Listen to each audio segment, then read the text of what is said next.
Friends, ఇండియాకు ఎదురుగా AB de Villiers, Hashim Amla, Dale Steyn, Faf du Plessis ఇంకా క్వింటన్ డికాక్ వంటి లెజెండరీ ప్లేయర్స్ వాళ్ళందరూ వాళ్ళ పీక్ ఫామ్ లో ఉన్నప్పుడు వచ్చారు. మ్యాచ్ మొదలైన కొద్దీ ఇంట్రెస్టింగ్ పెరుగుతుంది. ఎందుకంటే భువనేశ్వర్ కుమార్ వేసిన ఒక ఇన్స్వింగ్ బాల్ దెబ్బకు క్వింటన్ డికాక్ కేవలం 2 పరుగులకే అవుట్ అయ్యాడు. ఆ తరువాత అశ్విన్ అద్భుతమైన బౌలింగ్ తో అషిమ్ ఆమ్లాన్ కూడా అవుట్ చేస్తాడు. ఇక ప్రైమ్ సౌత్ ఆఫ్రికా జట్టు ఇండియా ముందు నిరుత్సాహంగా నిలబడి ఉంది. కానీ వాళ్ళ స్కోర్ 20 ఓవర్స్ కి 173 రన్స్ ఇండియన్ టీమ్ కు టార్గెట్ ఇచ్చారు. ఇక ఇండియన్ ఓపెనర్స్ బ్యాటింగ్ కి రాగా రోహిత్ మరియు రహానే మంచి స్టార్ట్ ఇచ్చారు. కానీ 24 పరుగుల వద్ద రోహిత్ బాల్ ని నేరుగా ఆకాశంలోకి లేపాడు. కానీ సౌత్ ఆఫ్రికా ప్లేయర్స్ క్యాచ్లని ఎప్పుడూ వదిలిపెట్టరు.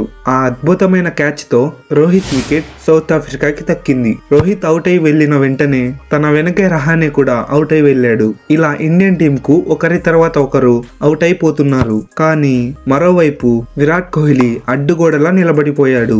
తను చాలా బాగా అద్భుతమైన బౌండరీస్ కొడుతూ అలా నిలబడిపోయాడు. అప్పుడు ఇమ్రాన్ తాహిర్ వేసిన బంతికి యువరాజ్ సింగ్ 6 కొట్టడానికి ప్రయత్నిస్తాడు. కానీ ఏబీ డివిలియర్స్ గాల్లోకి ఎగిరి క్యాచ్ పడతాడు. అయినప్పటికీ విరాట్ కోహ్లీ ఒంటరిగా పోరాడుతూ తన అద్భుతమైన ఇన్నింగ్స్ కారణంగా ఇప్పుడు ఇండియాకు 7 బంతుల్లో 1 రన్ కావాలి. ఇప్పుడు స్ట్రైక్ లో మహేంద్ర సింగ్ ధోని ఉన్నాడు. ఇప్పుడు 7వ బంతిని ధోని ఫేస్ చేస్తాడు. కానీ రన్ తిరగడు.